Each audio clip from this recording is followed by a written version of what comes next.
As young children, we learn to be afraid of things. Fear of the lights being off, fear of the boogeyman, or in the case of my grandson, fear of the Grinch. But as adults, we also wrestle with many different types of fears: the fear of failing, the fear of making bad choices, the fear of being alone, and the fear of dying. Fear can be a crippling agent that the enemy throws in your life to keep you down and defeated. But what is fear? Fear is defined as being apprehensive with anxiety or alarm. In today's reflection, found in chapter 1 of Joshua and in many other parts of this book, God commands Joshua, a military sergeant, to be of good courage and not to fear what lays ahead for him. God bless you. This is your sister Margarita Figueroa with a reflection title, Didn't I Tell You Not to Be Afraid, but of Strong Courage? But who was Joshua? And why did God have to repeat this inspiring verse to him 7 times in this short book called none other than Joshua? To understand this historical event, we need to read the book before the book of Joshua. The book of Joshua. Let's back up and remember the story so far. So God chose Abraham, and then his family became the people of Israel, who are then enslaved down in Egypt. And so through Moses, God rescued Israel out of Egypt. He made a covenant with them at Mount Sinai, and he brought them through the wilderness. So Israel then camped outside the promised land, and Moses called them to obey God's commands so that they could show all the other nations what God is like. The book of Joshua picks up right after Moses has died and Israel's ready to enter the land. And in the last chapters, we see a shift beginning, a closing of one door and the opening of a new one, the end of one chapter and the beginning of another. God closes doors to open new ones, sometimes because what was in your life before is not intended or meant to be in what comes next.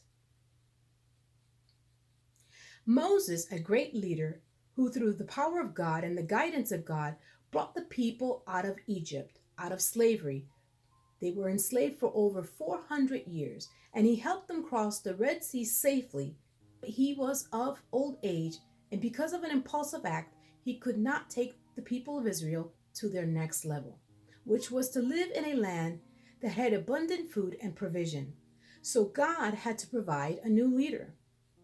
Joshua, son of Nun, was this chosen person.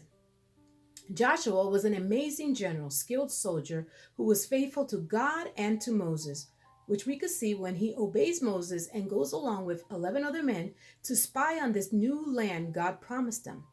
They found that the land was inhabited by giants, and 10 of these men ran back in fear, saying, "Let's go, we can't take these men on." Yet Joshua and Caleb urged the leader and others to take the land.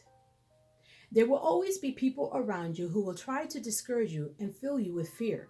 But God tells you, as he told Joshua, get up, rise, and go.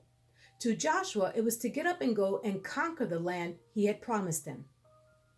To you, it might be get up from your depression. Get up from your desire to give up and give in. When we are discouraged, all we want to do is crawl up in a ball and cry. Cry and use excuses of why we cannot or should not keep trying. But God says, be of courage. Courage is defined as the ability to do something that frightens you. If Joshua was such a great military general, why did God have to repeat to him to have courage and not to be afraid? Joshua was going to face new challenges, and the unknown can be frightening. Maybe you have a new challenge that brings on worries or fear or anxiety. Joshua now had the responsibility of leading an entire nation into a new land. You might be a mother with the responsibility to lead your children on the right path. You might be a leader or a pastor with the responsibility to lead your members to green pastures. You might be a husband or a young father with the responsibility to lead your family. He had to follow the shoes of a great leader, and there was the fear that people would compare. There is always someone comparing. Someone comparing children. Why can't you be like your brother?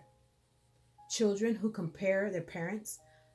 I love mom or I love dad more because, bosses who compare employees, relationships that compare the past from the present, and there is the tendency to be afraid of not measuring up. The enemy was the people in the land.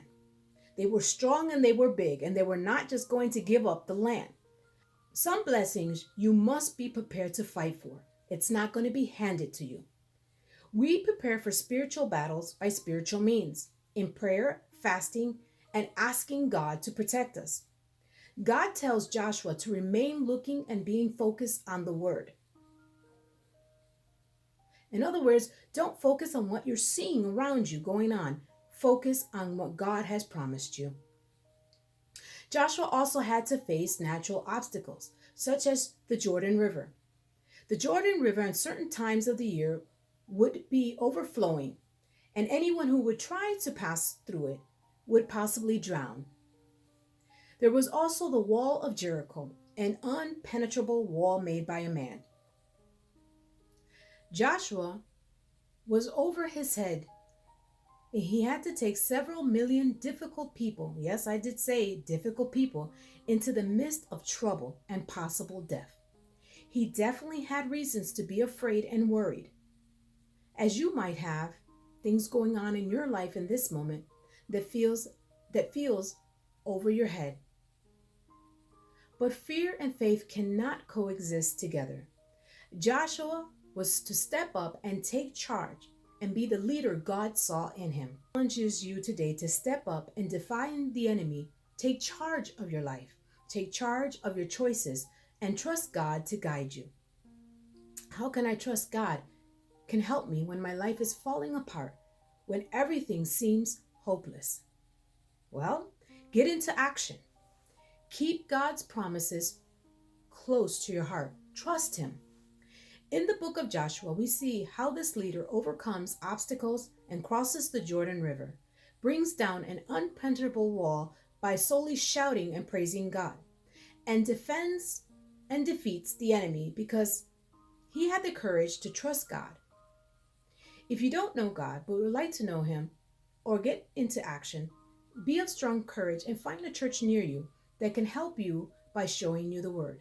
And learn more about the story of Joshua and how God gave him the victory over all his enemies.